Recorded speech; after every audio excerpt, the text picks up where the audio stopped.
Olá, uma ótima noite para você que passa a nos acompanhar a partir de agora. Seja bem-vindo, seja muito bem-vinda. São 6 horas mais 7 minutos desta quinta-feira. Hoje é dia 18 de fevereiro de 2021.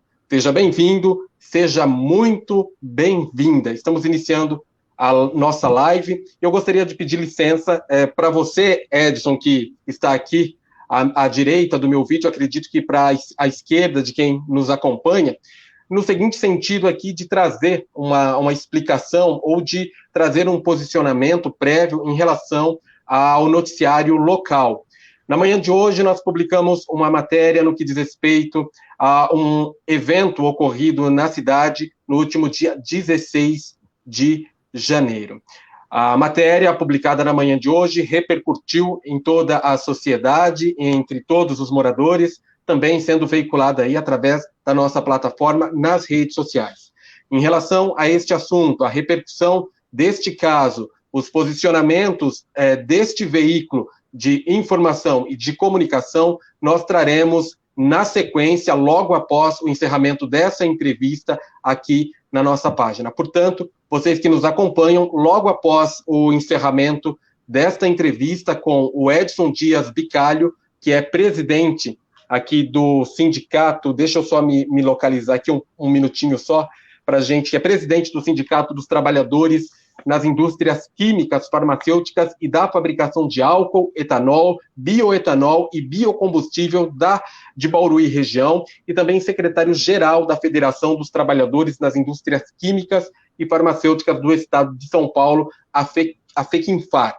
Então, logo após o encerramento dessa entrevista, eu volto ao vivo, aqui através da página do Bocaina Informa, para trazermos aí um posicionamento em relação a este conteúdo. Perfeito?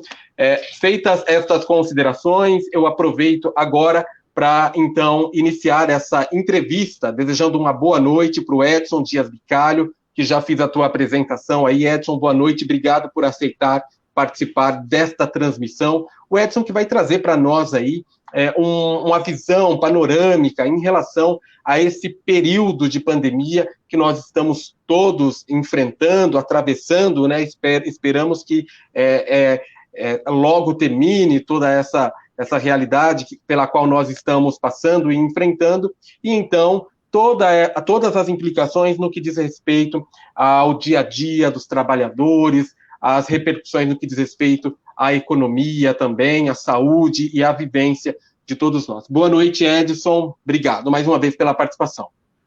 Boa noite, Antônio Carlos. Eu que agradeço a oportunidade de estar aqui falando com você e com todos aqueles que nos acompanham. Perfeito, Edson. Enfim, o assunto, o tema não poderia ser outro, não é? Nós estamos aí vivendo momentos bastante graves e críticos, não só no que diz respeito à saúde, a questões sanitárias no Brasil, aqui na nossa região de Bauru, mas também graves questões e importantes questões no que diz respeito à vida, né? A questão da geração de renda, as condições de emprego de milhares de trabalhadores e de empresários também aqui da nossa região. Edson, como está essa realidade? Qual é a realidade do trabalhador aqui da nossa região, mais especificamente, nesse momento? Bem, nós vivemos um momento bastante delicado. No ano passado, durante o início da pandemia, nós afirmávamos que o pior ainda estava por vir. Ainda fizemos algumas matérias falando sobre esse tema. Hoje nós vivemos uma triste realidade aqui na nossa região, em várias partes do mundo, e no Brasil em particular. Nós tivemos problemas sérios com a contaminação no início de mês de março do ano passado, onde nós tivemos 3 ou 4 meses com fechamento quase total, e depois uma abertura gradativa. Nós tivemos várias empresas que sobreviveram graças aos programas de auxílio que teve, que era onde o governo federal, através do seguro-desemprego, pagava uma parte do salário das trabalhadoras e dos trabalhadores, chegava até 70% nos acordos de redução de jornada com redução de salário, nos acordos de suspensão de contrato de trabalho, e isso, de alguma forma, deu uma sobrevida para as empresas. E também com o auxílio emergencial que injetou dinheiro na economia, fazendo com que a economia precariamente, mas de alguma forma ela fosse girando. O ano terminou com a perspectiva que nós tivéssemos uma vacina, a vacina foi descoberta, e que nós tivéssemos a possibilidade de iniciar o processo de vacinação no mundo inteiro, e no Brasil não seria diferente.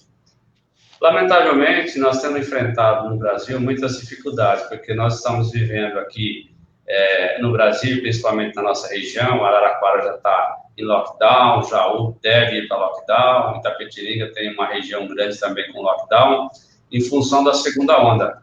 Lamentavelmente, as pessoas não estão acreditando na capacidade do vírus, na mortalidade do vírus, e estão abusando, fazendo festas, deixando de usar máscara, achando que as coisas estão tudo normal. Então, essa segunda onda é mais violenta, ele tem uma capacidade de contaminação, segundo especialistas, muito maior.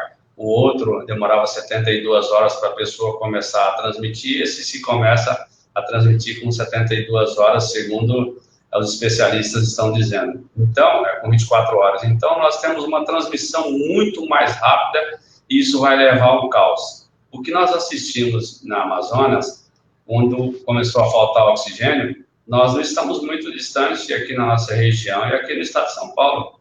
Se não houver lockdown, se não houver uma conscientização grande da população, nós vamos passar o que passou em Manaus. Vai faltar oxigênio, já está faltando leitos de UTI, já está faltando as condições mínimas adequadas para a internação das pessoas. As empresas, nós tivemos um momento triste, porque para evitar a contaminação, as empresas, o comércio está fechando, serviços, algumas empresas estão fechando por conta das fases vermelhas ou de lockdown. Isso faz com que as empresas caminhem para um endividamento muito alto, e muitas empresas não suportarão. O governo tinha anunciado no ano passado que teria uma linha de crédito para vários setores, isso lamentavelmente não aconteceu. As pequenas empresas não conseguiram ter acesso a esse dinheiro em função da burocracia que se instalou para que tivesse acesso ao dinheiro. E esse ano, nós não temos nenhuma perspectiva de que o governo disse que ia retornar o programa de fazer a suspensão de contrato de trabalho, redução de jornada com redução de salário, e também de implementar novamente o auxílio emergencial. Então, nós, como federação, como sindicato, como centrais sindicais, estamos pressionando o Congresso Nacional para que retorne o pagamento do auxílio emergencial.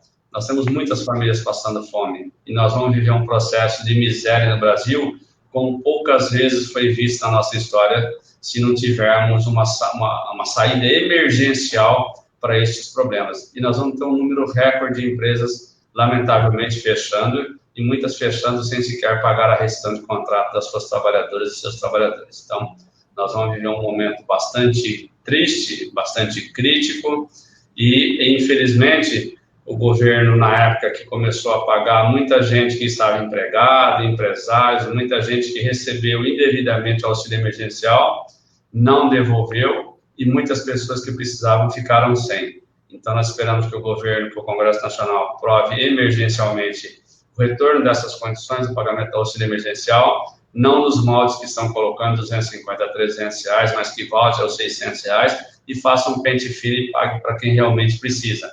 E também a modalidade de redução de jornada com redução de salário e suspensão dos contratos de trabalho para que as empresas possam ter uma sobrevida até que nós tenhamos vacina.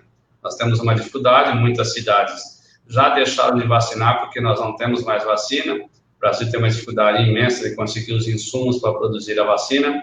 Então, nós estamos imaginando que esse ano, nós vamos até dezembro, se tudo correr bem, para conseguir vacinar a população brasileira toda. Então, certamente, nós vamos ter um 2021 pior que o 2020, em função da ausência do auxílio emergencial e também dessas condições para aliviar a situação das empresas.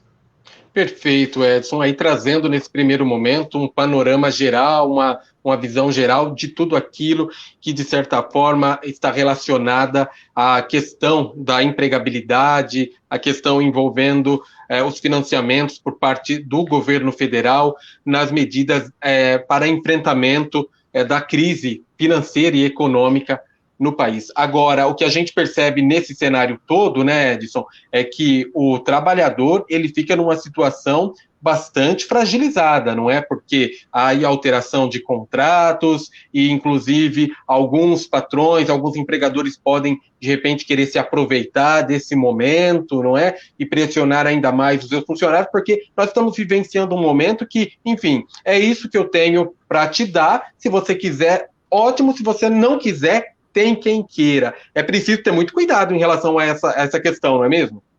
Sem dúvida nenhuma, nós temos, infelizmente, em todas as partes da sociedade, tem pessoas boas e pessoas ruins, e nós também, no setor empresarial, nós temos maus empresários. Então, nós estamos trabalhando para evitar essas fraudes, evitar esses abusos, denunciando. A nossa entidade tem procurado as empresas para conversar, para manter as empresas abertas, para manter os empregos, para manter a renda. E são 22 municípios que nós representamos aqui na região de Bauru. Então, nós estamos fazendo a nossa parte e nós esperamos contar com o bom senso dos empresários para que não se aproveite da situação nesse momento tão delicado que nós atravessamos no Brasil. Mas, certamente, nós temos feito comunicação constante com as trabalhadoras e trabalhadores, tem o nosso telefone fixo, tem o nosso WhatsApp, tem o nosso e-mail. O sindicato não fechou nenhum dia mesmo com toda a crise da pandemia, porque nós entendemos que é nesse momento que as trabalhadoras, os trabalhadores e as empresas precisam do sindicato para ajudar, para sentarmos todos juntos, buscar uma saída, buscar soluções. Não tem solução pronta, cada empresa tem uma realidade, cada situação exige que a gente sente, que a gente converse, que a gente, como maturidade, encontre uma saída para manter as empresas abertas, manter os empregos e também manter a renda na região. E, além disso, brigar para que as pessoas que não têm emprego, aqueles que eram trabalhadores informal, também possam ter uma renda e ter o mínimo de dignidade para poder viver. Agora, Edson, seguindo nessa linha de raciocínio, a gente teve aí em contrapartida, né, com todas essas restrições que foram ocorrendo na medida que a pandemia foi avançando também, ora abre, ora fecha, enfim, protocolos de saúde a serem adotados, e aí a gente percebeu que a classe dos trabalhadores, né, mais precisamente os comerciantes, vamos dizer assim, que não é a categoria que o teu sindicato representa, mas talvez você possa falar algo nesse sentido para nós, foi uma das categorias que acabou, parece que se enfurecendo ao longo dessa pandemia, e inclusive agora, nesses últimos dias, assim, se rebelou, literalmente, foi para as redes sociais e diziam que nós precisamos trabalhar. Algumas das falas, né, algumas dos brados aí dessa categoria é que quem alimenta também tem fome, me referindo aqui a empresários aí do setor de restaurantes, comércio de fast food, entre outros. Então a gente percebe que os trabalhadores, eles muitas vezes eles acabam se colocando nessa situação, nessa linha de frente, né, de questionar, de enfrentar e desafiar as medidas sanitárias e os decretos, muitas vezes porque eles querem defender a manutenção dos seus empregos, porque, na realidade, muitos sabem dos riscos que, de repente, estão correndo no que diz respeito a questões sanitárias, justamente agora com a disseminação, né, com a circulação dessa nova cepa, a cepa manauara, que já circula aqui na região de Jaú, e nós trazíamos aqui, só fazer um parêntese, né, há 1 a 2 semanas, nós trazíamos aqui no Bocaina Informa uma entrevista com o médico Marcelo Dadalto, que falava justamente sobre isso. Eu questionei ele aqui sobre a questão dos altos índices de contaminação aqui no município de Bocaina, e disse a ele justamente se poderíamos estar com um vírus mutante. E ele disse que, sem sombra de dúvidas, a circulação da nova cepa poderia sim estar ocorrendo na cidade, e a gente percebe que essa fala, 3 dias depois, foi confirmada pelo prefeito de Jaú. E isso traz, como eu disse agora há pouco, uma insegurança muito grande, tanto para a classe dos trabalhadores, quanto também para os empregadores. Agora, seguindo aqui, o trabalhador que segue empregado nesse momento, com carteira assinada, ele continua ganhando o suficiente para... ou ele está ganhando menos, né? Você disse aí que houve regulamentações no sentido da alteração de contratos, né? Como que está este cenário no que diz respeito a essa questão de salários, né? Bom, no setor industrial, o nosso setor especificamente, que nós representamos, são 22 ramos de atividades enquadradas no 10º grupo, negociação com a Fiesp, nós temos convenção coletiva, e a nossa convenção coletiva dos trabalhadores da indústria química, farmacêutica e do setor de etanol, nós não tivemos nenhuma retirada de direito, nem de cláusulas, porque o setor industrial, ele de alguma forma continuou produzindo. O comércio é quem está sofrendo mais, os pequenos comerciantes. E o pequeno comerciante, ele está esbravejando dessa forma porque ele chegou no limite. O pequeno comerciante, ele também é um empregado. Ele é um empregado, ele trabalha no próprio comércio, a família dele trabalha, emprega mais 1, 2, 3 pessoas. Então, ele também está passando por dificuldades. O grito dele é um grito de desespero, porque ele está perdendo a sua fonte de renda, ele está deixando de ter a sua garantia de sobrevivência e também de empregar outras pessoas. Nós entendemos a situação que é desesperadora.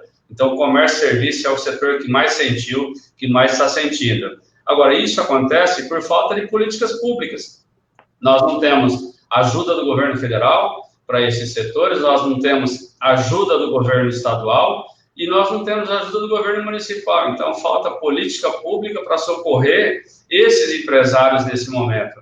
Os grandes empresários têm empresa que está ganhando dinheiro como nunca ganhou, porque as grandes indústrias, os grandes setores não parou. Nem durante a primeira onda, no mês de março, abril e maio, continuou produzindo porque estavam enquadrados como atividade essencial. Tanto que não faltou alimentos, não faltou quase nada no país. Então, poucas indústrias pararam. E o setor mais afetado é o setor de comércio e serviço. E aí eu entendo o desespero. Agora, é preciso ter racionalidade nesse momento, porque nós estamos tratando de vidas. Certamente, se todo mundo abrir, resolver peitar, resolver desrespeitar as regras sanitárias, muitas dessas pessoas perderão suas vidas, seus familiares perderão as vidas em função da contaminação. É certo que, em algum momento, todos nós teremos contato com o vírus. O que nós precisamos é ter a tranquilidade de que não se contamine todas as pessoas ao mesmo tempo, porque não tem estrutura, não é só no Brasil, no mundo inteiro tem estrutura para atender uma demanda como essa. Talvez na nossa geração, essa seja a pior crise sanitária que nós vivemos, e certamente não viveremos outra crise como essa. Então é preciso ter tranquilidade, é preciso ter calma. A gente sabe que o momento é bastante difícil, é bastante delicado. Agora, certamente, se nós olharmos, todo mundo pagou a conta do vírus, menos o poder público. Você não viu nenhum prefeito com salário reduzido, com ganho reduzido, você não viu vereadores, deputado estadual, deputado federal, senadores, toda a magistratura, juízes, procuradores, ninguém teve um centavo retirado durante a crise. Então, quem está pagando a conta são as trabalhadoras, os trabalhadores e os empresários. O poder público como um todo não teve nada, absolutamente nada reduzido, muito pelo contrário. Nós estamos acompanhando estarrecidamente pelos meios de comunicação constantes aumentos para juízes e promotores e uma série de outras aberrações, que é zombar da população brasileira, zombar de quem está passando dificuldade e quem está agonizando para manter o seu comércio aberto ou para colocar uma comida dentro de casa e tentar ter uma vida minimamente digna. Então, acho que talvez o que falta é consciência do poder público, tanto para ajudar como para ter linhas de financiamento que dê o mínimo de sustentabilidade para esses pequenos comércios, porque o que gera 70%, 80% dos empregos no Brasil são os pequenos negócios, não são os grandes negócios. Os grandes negócios são quase todos automatizados, com alta lucratividade e com pouca geração de emprego.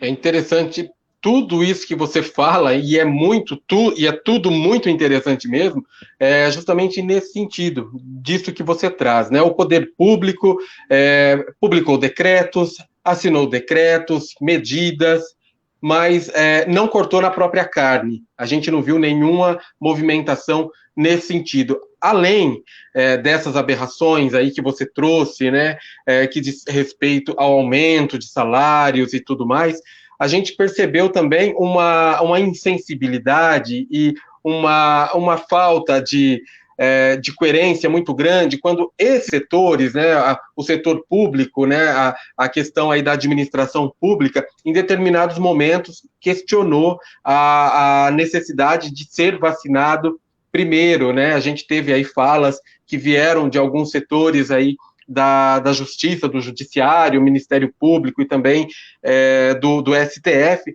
que estavam pedindo para que fossem vacinados, que tivessem acesso às vacinas, enquanto que o trabalhador, né, o cidadão comum, se é que podemos dizer assim, o cidadão comum sequer tem a chance de ter um emprego nesse momento, condições dignas de transporte, de locomoção para o trabalho, ônibus lotados, enfim, sem dinheiro muitas vezes para o transporte, tendo que se virar, enquanto a gente vê, por outro lado, esse tipo de comportamento. Então, a gente percebe que foi aquilo que nós falávamos no início da transmissão, né? O trabalhador, o cidadão comum, ele está cada vez mais fragilizado nessa pirâmide, né?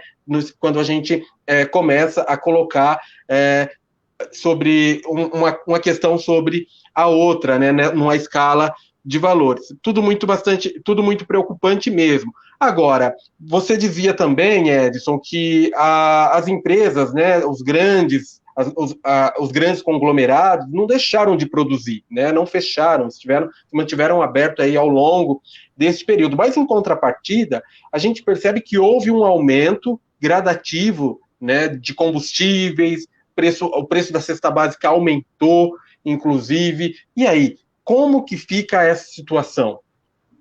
Bom, nós estamos tentando recuperar nas negociações coletivas um pouco do poder de compra das trabalhadoras e dos trabalhadores. Nós temos duas negociações agora que nós estamos iniciando no estado de São Paulo, que é o setor das indústrias farmacêuticas, database 1º de maio, com INPC estimado em 5,80, e o setor de fabricação de etanol, inclusive tem uma usina aí no município, que nós estamos com uma perspectiva de INPC, de inflação, de 6,35. Mas isso, na verdade, não repõe, porque os combustíveis tiveram hoje mais um anúncio de aumento na gasolina e no diesel, e nós temos a inflação de alimentos, ela foi em torno de 18% no ano passado, e enquanto o INPC do IBGE, que é o que calcula para repor a inflação dos salários, vai ficar em torno de 5%, 5,5%, então, quer dizer, 1/3 da inflação dos alimentos, além da energia elétrica, que subiu absurdamente, o gás subindo quase semanalmente. Então, assim, nós estamos num processo muito delicado de perda de poder aquisitivo da classe trabalhadora. Isso para quem está trabalhando. Agora, imagina quem não tem nada de renda, quem é autônomo, quem está desempregado. Então, essas pessoas, a situação é muito mais delicada, é muito pior ainda, do comércio, dos serviços que estão sem trabalhar. Então, nós vivemos um momento de disparada de preços, alta da inflação, e nenhuma perspectiva, porque se nós não tivermos vacina para vacinar toda a população, o Brasil não volta a crescer, a economia não volta, porque nós vivemos uma primeira onda, estamos vivendo uma segunda, daqui a pouco nós vamos viver uma terceira onda, vamos viver uma quarta onda, e o Brasil vai quebrar. Se não tivermos um programa sério de vacina, e o que a gente pode observar que o governo federal está fazendo muito pouco esforço para vacinar a população brasileira, está preocupado com a eleição de 2022 e essa guerra entre o presidente da República e o governador do estado, está prejudicando toda a população.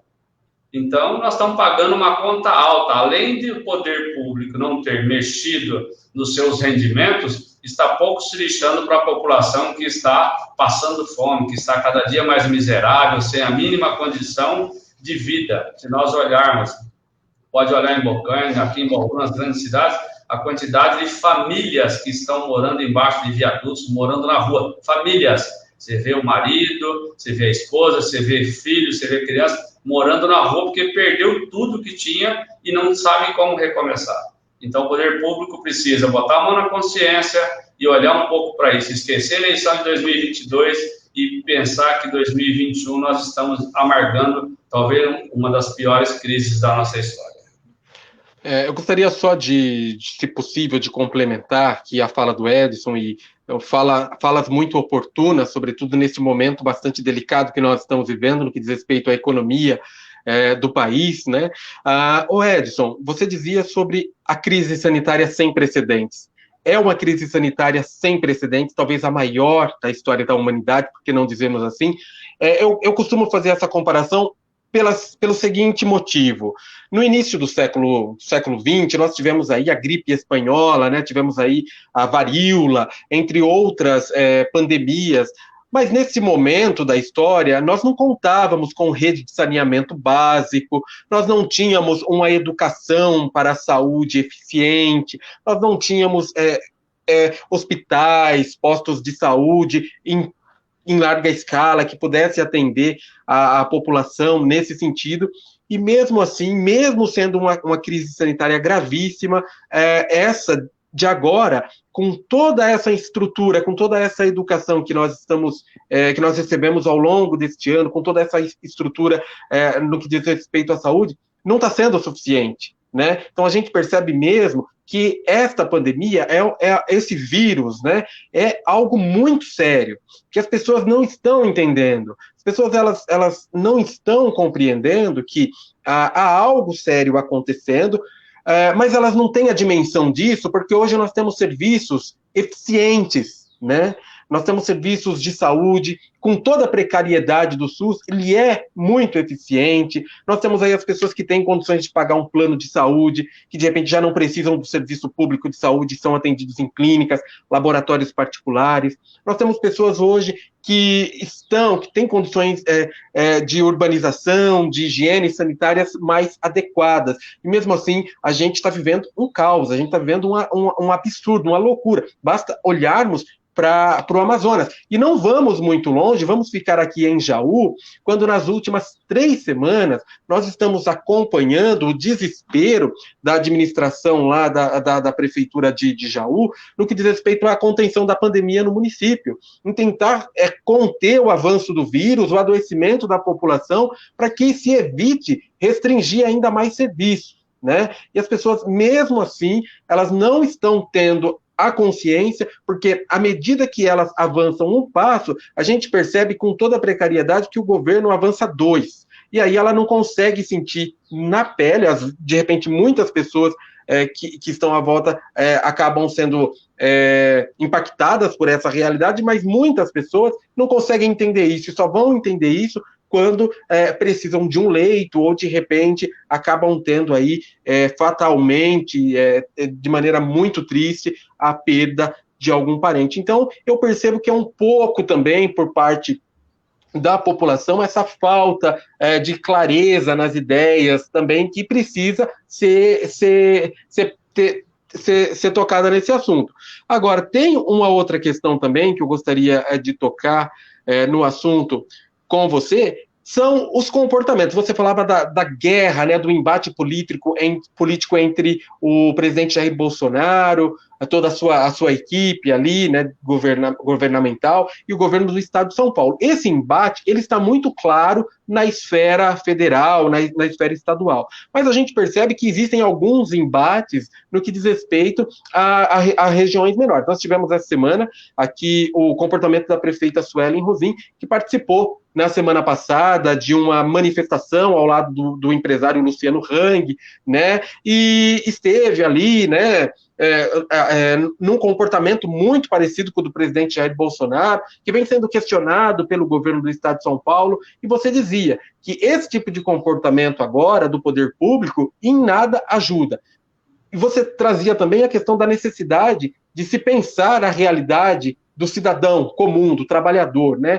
Como que você analisa essa realidade aqui da região de Bauru no que diz respeito a esses embates que, na minha opinião, não ajudam muito, e você já falou sobre isso? Na verdade, eu considero isso como trágico, né? Porque quem paga o pato é a população, são as pessoas mais carentes, as pessoas que precisam de mais ajuda. Essa briga tudo eleição de 2022. Então, os governantes estão deixando de dar a atenção que essa crise merece.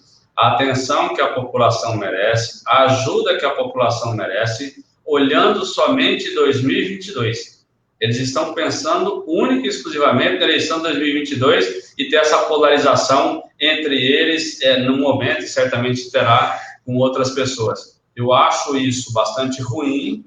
Nós tivemos, por exemplo, uma reunião de vários prefeitos da região buscando mais leitos de UTI para a região, buscando ajuda, e a prefeita de Bauru não foi participar, porque a gente ouviu por aqui que ela só participaria se o governador lhe pedisse desculpa. Então, quem vai pagar com isso? É a população de Bauru e a população das cidades menores que buscam ajuda aqui em Bauru. Então, não estão olhando para a população. Deixa a eleição para 2022, 2021, vamos procurar cuidar da população, vamos procurar resolver esse problema do vírus. Nós temos hoje a tecnologia que nós nunca tivemos na história. Desenvolvemos uma vacina com eficiência em tão pouco tempo, em tempo recorde. Nós temos no Brasil o SUS, que você mencionou, que é o único país do mundo que tem um sistema público de saúde. Então, nós temos uma estrutura que poucos países do mundo têm, mas nós não temos. A questão política, ela está acima de tudo e acima de todos. Então, a população está esquecida, infelizmente está esquecida pela briga política única e exclusivamente visando as eleições de 2022. Então, é preciso um apelo às autoridades públicas que deixe as suas vaidades pessoais de lado, que deixe as suas diferenças ideológicas de lado e olhe nesse momento para a população, para as trabalhadoras, para os trabalhadores, para os empresários, pequenos empresários. Todos nós estamos precisando de ajuda nesse momento. O que nós não precisamos é dessa Guerra Fria. Agora, certamente o governo do estado vai isolar Bauru, porque foi a única cidade do estado que peitou, que desacatou o governador, ou seja, nós vamos ficar, se o governador ficar até 2022 e for reeleito, nós podemos ter o risco de ter 4, 6 anos a cidade de Bauru isolada por uma questão política. Então, eu acho um pouco racional da parte dos governadores, da parte dos nossos políticos, olharem para as questões só para o seu próprio umbigo e esquecer a população, esquecendo-se que quem vota somos nós. Então, é bom que eles olhem um pouco e reflitam sobre o que estão fazendo, ou correm o risco de brigar tanto em 2022, os dois ficar fora, e a população, buscar uma outra alternativa que não seja tão polarizada e que tenha uma visão diferente, que olhe para a população, para quem realmente precisa nesse momento.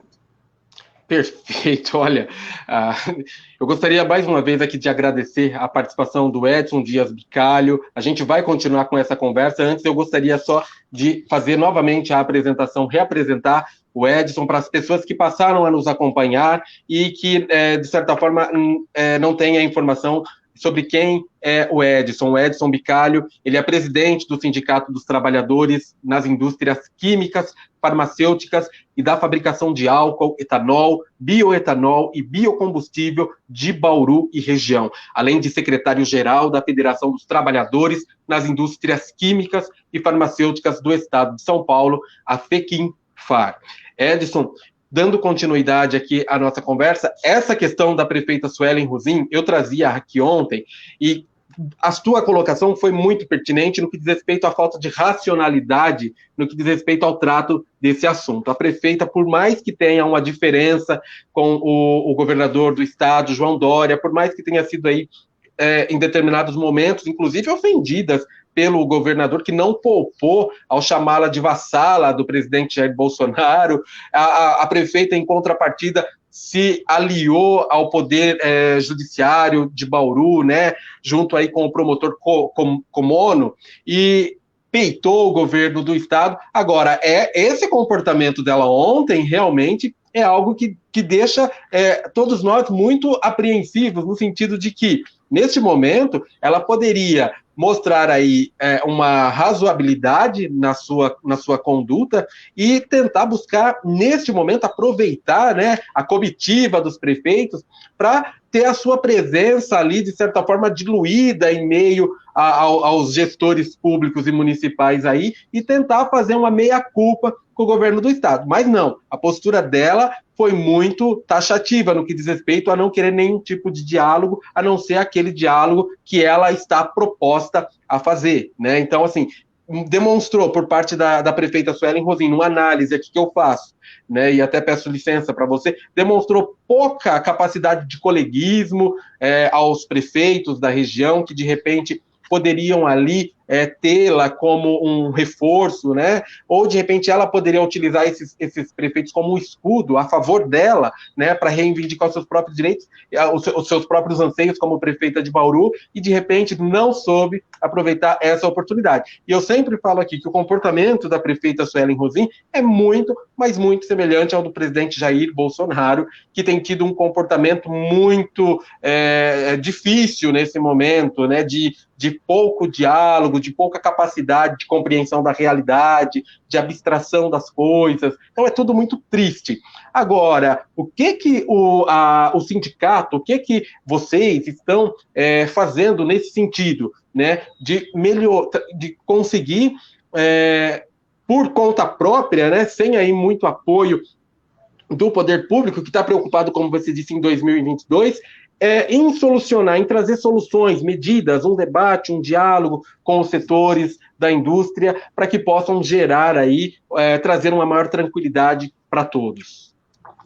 Bom, nós estamos constantemente fazendo negociação e nós fizemos um acordo coletivo com o setor da indústria farmacêutica sobre teletrabalho, home office e trabalho à distância, que é uma modalidade para as áreas administrativas das empresas. Estamos discutindo isso também com o SEAG 10, que são os outros 20 ramos de atividade que nós representamos, e iniciamos também uma conversa com o setor patronal das usinas de álcool e açúcar do Estado de São Paulo, nesse sentido de permitir. Nós fizemos um documento como força sindical, entendendo que, apoiando a ideia das empresas procurarem vacina para vacinar os seus trabalhadores, que na verdade não é para vacinar os trabalhadores. Tipo, por exemplo, um grupo de empresa comprar 5 milhões de doses, ela vai vacinar os seus trabalhadores, mas uma parte obrigatoriamente será destinada ao setor público para que possa vacinar a população em geral. Então seria uma parceria e, na verdade, fazendo o papel que deveria ser do governo federal, do governo estadual, enfim. Então nós estamos apoiando essa iniciativa. Não é pegar a vacina como tinha um grupo de desembargadores que queria vacinar só eles e as famílias dele. Não, esse projeto ele é um pouco diferente, porque o negacionismo do presidente, infelizmente, em insistir em dizer que o vírus não atrapalha, andar sem máscara, e desincentivar as pessoas a tomar os cuidados mínimos, isso é que está trazendo essa tragédia que nós estamos vivendo aí, né? Nós vimos ele nessa semana de carnaval, na praia, com aglomeração, sem máscara, onde vai, faz questão de estar sem máscara e dizer, olha, não usem máscara, vamos trabalhar, vamos voltar às aulas, que não tem nada, todo mundo vai pegar o vírus, deixa só os velhos em casa e vamos o resto para a rua. É preciso entender que o vírus, ele não escolhe quem pegar. E não adianta as pessoas falar, mas eu sou rico, eu vou para São Paulo, eu vou para qualquer outro lugar. O mundo inteiro está vivendo isso. E você pode ter todo o dinheiro do mundo, que você pode, com o seu dinheiro, não conseguir um leito de UTI e morrer por falta de leito de UTI, por falta de atendimento. Então, não é uma questão de ter dinheiro ou não. Não é só pobre que está morrendo. Está morrendo todo mundo. Tem tantos milionários que já morreram e outros tantos que vão morrer, mesmo com todo o dinheiro que tem. Então, o que precisa ter é consciência. Se nós não fizermos um trabalho de conscientização da importância de adotar as medidas sanitárias, uso de máscara, distanciamento, higienização das mãos, nós vamos continuar pagando o pato. Nós estamos buscando um diálogo com o Congresso Nacional, mas esse talvez é um dos piores congressos que nós já temos. Está todo mundo ali preocupado em acabar com a Lava Jato, empurrar embaixo do tapete todas as sujeiras que tem ali, e ninguém está preocupado com o Brasil. Ninguém deu nenhuma cota de sacrifício, não quer ouvir a população, não ouvir alguns empresários. Nós temos essa queixa que nós não somos ouvidos representantes das trabalhadoras e dos trabalhadores e nem tampouco representantes dos empresários. Então, na verdade, é uma política para os poucos amigos que tem ali, e cada um para defender a sua própria pele. Então, nós estamos realmente num momento de esquecimento por parte de quase todo o poder público. Obviamente que tem as suas exceções, tem muita gente boa preocupada, tem muita gente boa trabalhando e se dedicando para que nós tenhamos o melhor, no Poder Judiciário, também tem gente que defende a redução dos salários, os cortes dos gastos, para que nós tenhamos mais dinheiro para socorrer a população que mais precisa, mas a grande maioria, infelizmente, não pensa assim. Então, é um momento bastante delicado e nós estamos lutando com todas as forças, buscando ajuda, tentando constantemente diálogo com o Congresso, mas é um Congresso muito difícil. A presidência da República, por diversas vezes, tentou-se uma audiência para conversar, mas sequer recebe, não tem nem respostas. Então, infelizmente, nós estamos vivendo uma fase bastante delicada. Edson, é incrível isso que você dizia, que o prefeito de Belo Horizonte, o Calil, ele dizia o seguinte, que o mais difícil nessa pandemia o presidente Jair Bolsonaro fez, que foi dar dinheiro, né? Mas o mínimo que ele poderia ter feito, que era reconhecer a pandemia, ele não fez. Então, ele deu dinheiro, mas, por outro lado, ele deu um mau exemplo no que diz respeito, não, é uma gripezinha, não vai acontecer nada, a máscara é uma focinheira ideológica, né, que a gente viu aí nas últimas horas, inclusive um deputado bolsonarista, da ala bolsonarista, atacando o STF, enfim, umas cenas lamentáveis que a gente estamos tendo que assistir num momento como esse, que nós deveríamos voltar a nossa atenção, voltar o nosso debate, a nossa discussão para questões sérias, questões imprescindíveis para a manutenção de empregos, a manutenção da economia, a volta à normalidade o mais breve possível, se é que não dá para retomarmos já, mas que possamos, num futuro breve, retomar as nossas atividades normais. E a gente vê, por outro lado, justamente tudo isso que você falou, né? O presidente Jair Bolsonaro, ele dá dinheiro com a mão, mas com a outra mão ele faz justamente o contrário, ele faz com que as pessoas adoeçam, e aí, em contrapartida, vai precisar o governo assumir mais responsabilidades no que diz respeito a questões sociais. E você dizia, nós, sem sombra de dúvidas, se não agirmos rapidamente, ou melhor dizendo, se as autoridades públicas desse país não agirem rapidamente, não tiverem coerência, não tiverem maturidade em relação a esse momento, com toda certeza nós vamos terminar agora 2021 como sendo um país de miseráveis, e isso é muito grave. Agora tem outra questão também, que é a forma, né, a maneira como o Brasil está sendo visto pelo mercado internacional, né? Em relação a essa bagunça, em relação a essa desordem, a um presidente que é bastante irresponsável, digamos assim,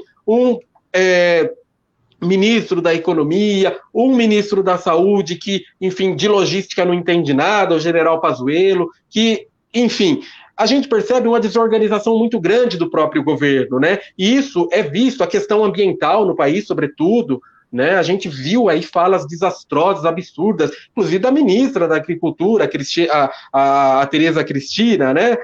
E também do ministro Salles, dizendo para passar a boiada. Enfim, são falas que colocam o nosso país, que colocam a nossa nação em descrédito diante do cenário internacional.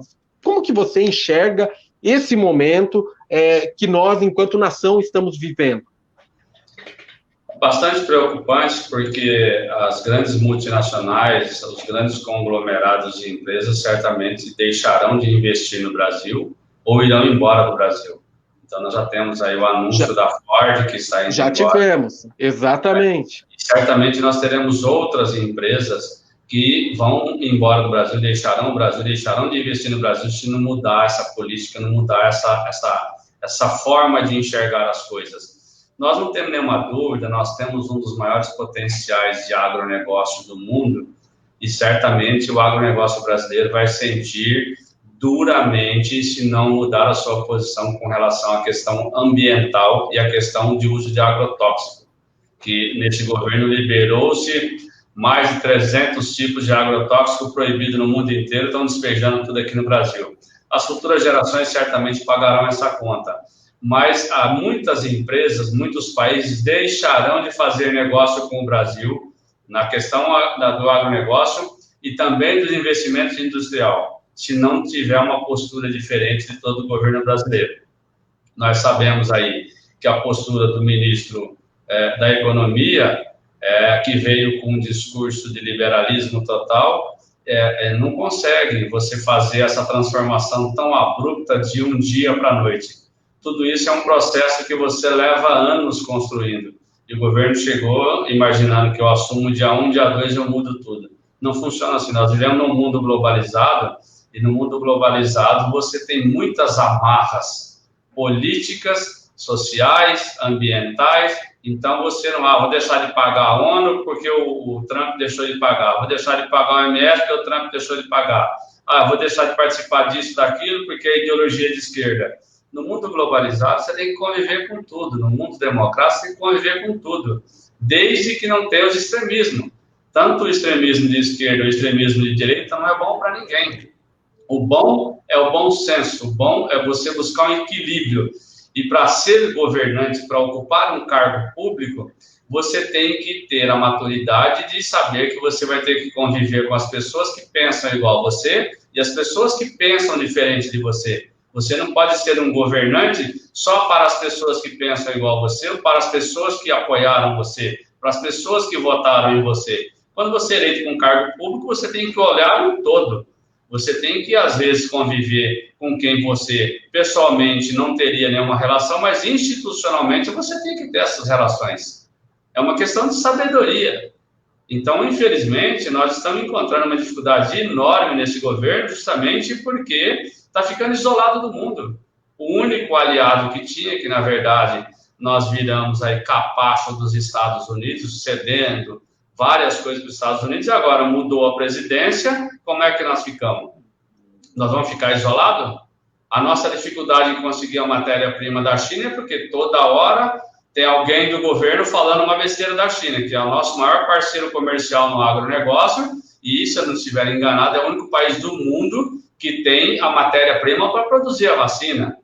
E aí a gente tem dificuldade em conseguir a matéria-prima justamente pelas colocações do governo brasileiro. Então, fala uma besteira hoje, amanhã alguém tenta consertar, no dia seguinte fala outra.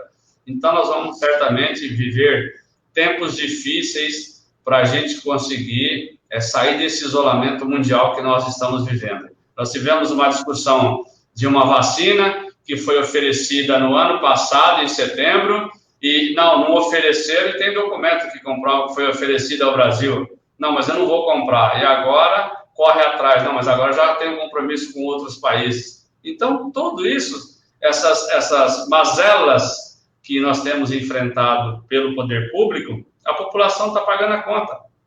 Infelizmente, quantas famílias estão hoje chorando, né? A gripezinha, nós vamos chegar a 300 mil mortes, com certeza, muito rapidamente, a gripezinha vai levar 300 mil vidas de pessoas que hoje estão sofrendo com a perda dos seus entes queridos, infelizmente. Muito triste todo esse cenário, toda essa realidade que nós temos ouvido no noticiário e confirmada aqui na nossa página pelo Edson, né?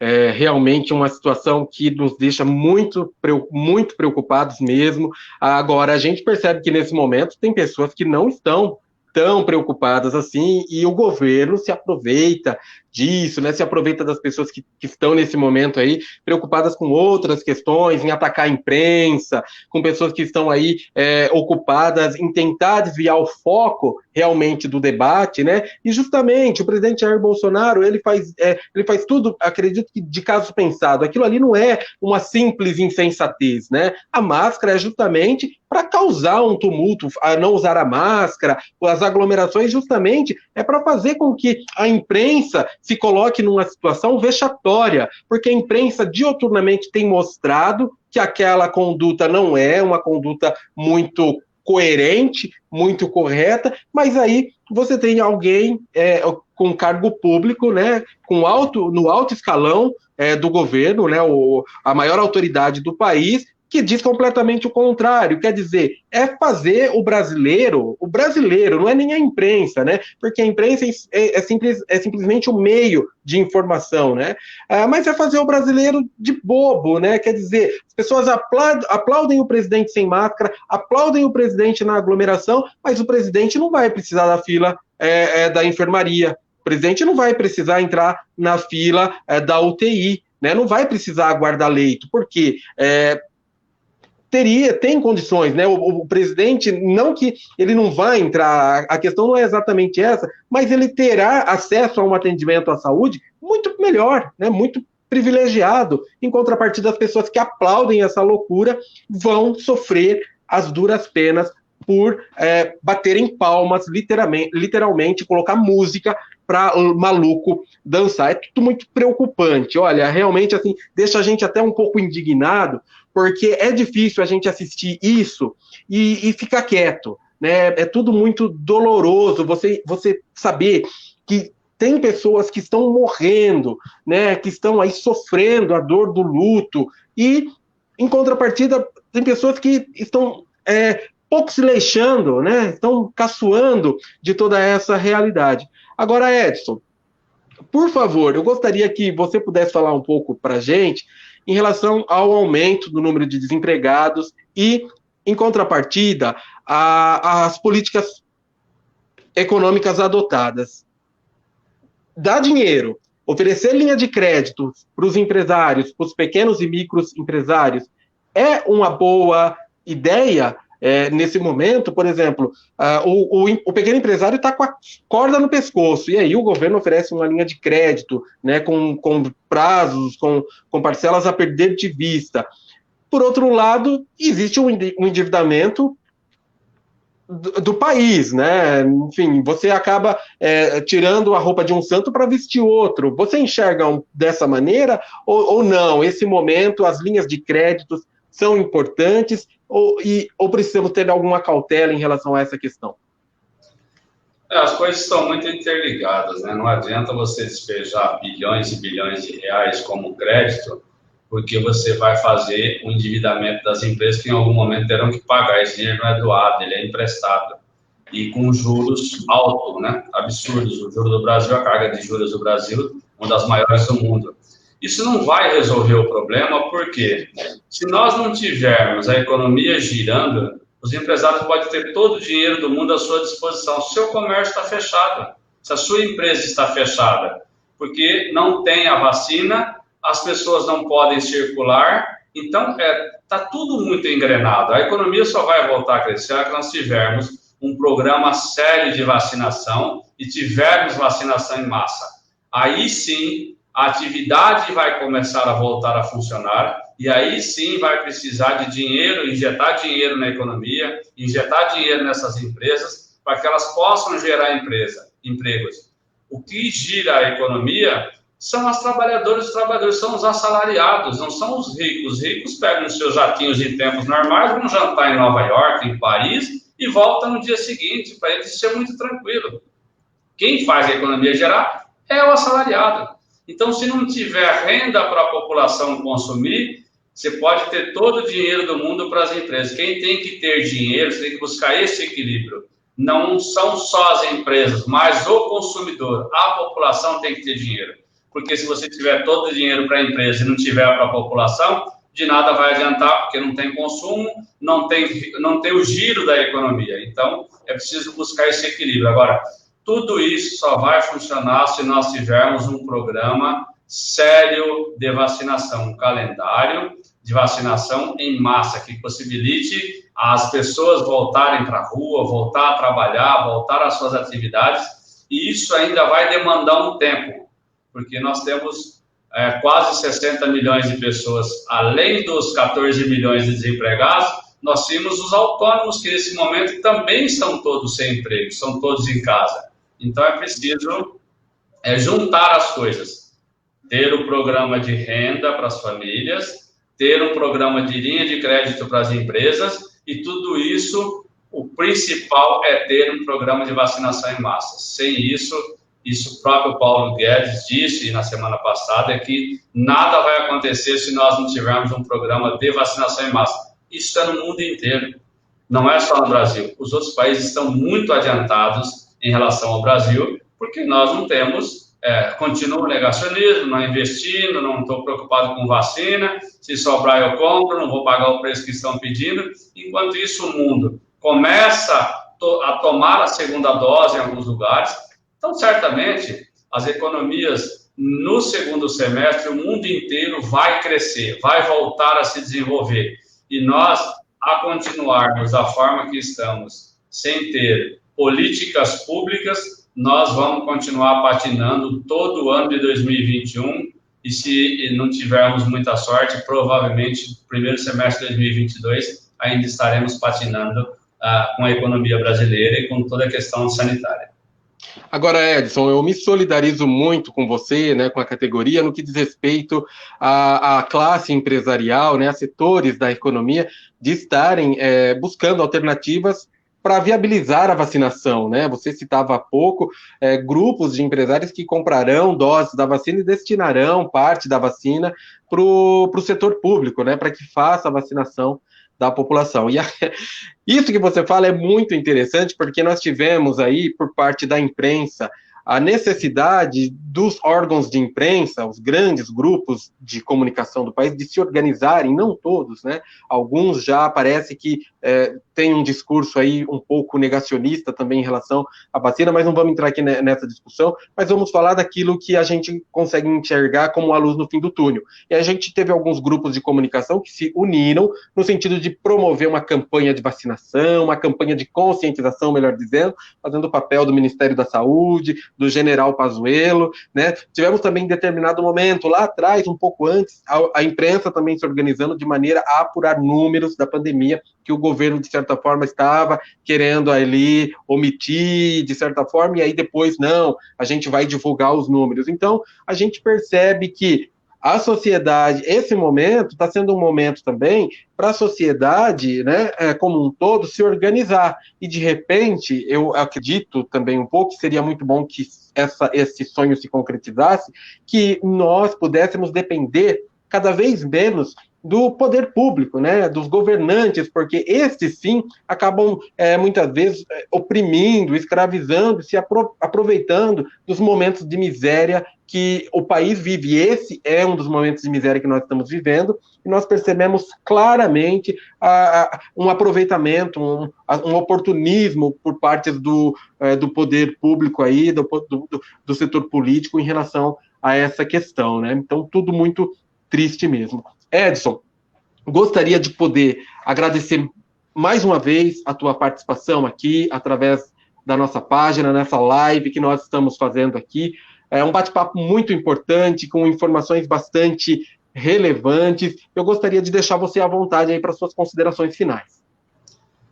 Bem, Antônio Carlos, eu gostaria de agradecer a oportunidade de estar falando com você, falando com todas e todos que nos acompanham, me colocar à disposição para outras oportunidades, se eu puder ser útil, trazer uma informação importante, dizer que tudo isso que nós estamos é porque a falta do poder público faz com que a sociedade busque se organizar de forma isoladamente. Então, esse grupo de empresários que está buscando comprar a vacina para os seus empregados, distribuir para a população, é porque o poder público não está atuando. O consórcio de imprensa para divulgar o número de contaminados e o número de mortes, é porque o poder público não está fazendo a sua parte. Então, toda vez, e isso também funciona no crime organizado, ele se instala por ausência do poder público, como a gente vê no Rio de Janeiro, lamentavelmente. Então, toda vez que o poder público deixa de fazer, de exercer o seu papel, o papel para o qual foram eleitos, a sociedade tem que buscar alternativas. Então, a sociedade... os empresários insistiram, cobraram posição do governo, do poder público. Como isso não aconteceu, está tentando se organizar de forma individual ou coletiva, mas sem contar com o poder público. Então, tudo isso acontece em função da ausência do poder público, do negacionismo, da individualidade das pessoas. Só um parêntese, eu gostaria que você pudesse continuar a sua explicação, perfeita. É interessante isso que você trazia, que quando existe uma necessidade da sociedade civil se organizar e tomar decisões de forma autônoma, individual ou coletiva, realmente mostra, além de uma deficiência do poder público, do governo em relação às suas responsabilidades, mas também, como você bem disse, é um risco, porque à medida que as pessoas começam a tomar decisões da própria cabeça, com perdão da palavra, mas não dessa forma, estou colocando dessa maneira para que as pessoas, de repente, possam entender com mais clareza, mas a partir do momento que eu acho que aqui na minha rua eu tenho que fechar e eu que vou organizar aqui como eu acho que deve funcionar, a gente, de certa forma, está caminhando, está começando a percorrer um caminho que dificilmente a gente vai conseguir contornar. né? E aí criando grupos paralelos, estados paralelos, que podem resultar no crime, na formação de um estado paralelo, de um crime organizado, de grupos, né, armados aí, e que o resultado não é nada bom. Você citou aí o Rio de Janeiro. Sem dúvida nenhuma, se nós observarmos nessa linha que nós estamos conversando, se nós olharmos, nós temos hoje seguramente o Congresso mais caro do mundo e o menos eficiente em retorno para a população. Será que nós precisamos ter 513 deputados? Será que nós precisamos ter toda aquela quantidade de assessores e funcionários que cada deputado tem? Será que nós precisamos ter um Estado desse tamanho? Então, tudo isso, a sociedade, quando ela começa, que o poder público se ausenta e a sociedade, ela começa a se organizar por conta própria, vai se percebendo cada vez mais que não há tanta necessidade de ter uma máquina tão inchada. Isso é bom ou é ruim? Só o futuro vai dizer. Mas isto está acontecendo e irá acontecer por pura omissão do poder público, por falta de capacidade de visão coletiva. Só olhar para o seu umbigo, para o seu bolso, só para o individualismo. Quando se leva sempre para a questão partidária, quando se leva sempre para a questão ideológica e deixa os ocupantes de cargos públicos de exercer o seu verdadeiro poder de representante do povo. Então, a sociedade, em alguns momentos, ela sim é obrigada a se organizar minimamente, até por uma questão de sobrevivência, como nesse momento que nós estamos pensando. Os grandes empresários estão pensando em comprar vacina porque eles são bonzinhos? Não, porque eles estão enxergando o que o governo não enxerga, que se não vacinar, a economia não vai voltar a crescer e vai todo mundo quebrar. Então, é só por isso. Não é porque são bonzinhos, não, porque eles estão vendo uma necessidade de ocupar um espaço, de ter uma iniciativa que o poder público não está tendo ou está tendo de forma passos de tartaruga que não vai atender às demandas da sociedade. E o que o governo federal não está entendendo, e assim a gente está batendo muito nessa tecla, e é muito necessário que nós falemos tudo isso, né, no sentido de que o governo ele acha que ele está fazendo um favor para ele, no sentido de se desobrigar-se de algumas questões. Né? Então ele acha que quanto menos as pessoas precisarem dele, melhor para ele, mas é ao contrário, quanto menos as pessoas necessitarem de um governo que dê a eles alguma segurança jurídica, uma organização do tecido social, né, as coisas não começarão a caminhar muito bem, porque haverá um caos, né? Haverá aí um desequilíbrio. E, assim, gostaria de trazer aqui para a realidade de Bocaina, quando a gente tem, no que diz respeito às medidas de contenção da pandemia, né? E aí não há um equilíbrio nas medidas, e o prefeito de Jaú pede exatamente isso por parte dos municípios vizinhos, para que haja uma horizontalidade nas ações, nos decretos, nas medidas de contenção, para que todos os municípios trabalhem de maneira equânime, né, equilibrada, para que haja um equilíbrio. Porque não adianta nada ao município de Jaú fechar comércio, restringir, fazer, de repente, um lockdown, mas os municípios da região continuarem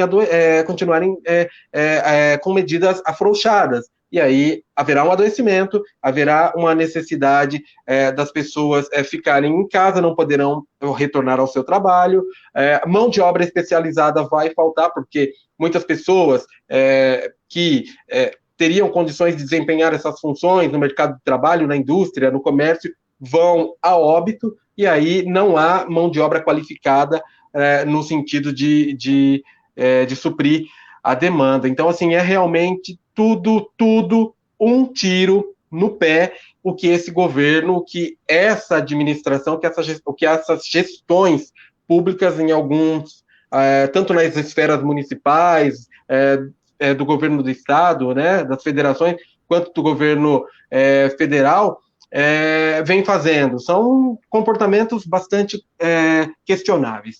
Edson, gostaria de mais uma vez agradecer, muitíssimo obrigado por sua participação, espero poder contar outras vezes, em outros momentos, com a tua colaboração aqui, uma colaboração de altíssimo nível, né, com falas aí muito oportunas em relação a esse momento que nós estamos vivendo na economia.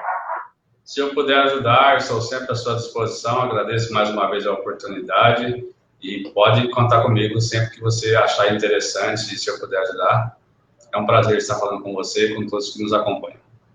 Perfeito. Nós conversamos, então, com o presidente do Sindicato dos Trabalhadores nas Indústrias Químicas, Farmacêuticas e da Fabricação de Álcool, Etanol, Bioetanol e Biocombustível de Bauru e região, Edson Dias Bicalho. Ele também é secretário-geral da Federação dos Trabalhadores nas Indústrias Químicas e Farmacêuticas do Estado de São Paulo. Edson, muitíssimo obrigado. Uma ótima noite. Boa noite, obrigado. Uma ótima noite para você também que nos acompanhou até agora, para você que enviou aí os seus comentários, a tua participação e a tua interatividade conosco, é sempre muito bem-vinda. Uma ótima noite para vocês e até mais. Tchau, tchau. Não percam a seguir, então, um posicionamento em relação à matéria veiculada hoje pelo Bocaina Informa em relação à realização de um evento religioso durante o período de pandemia no município. Nós voltamos já.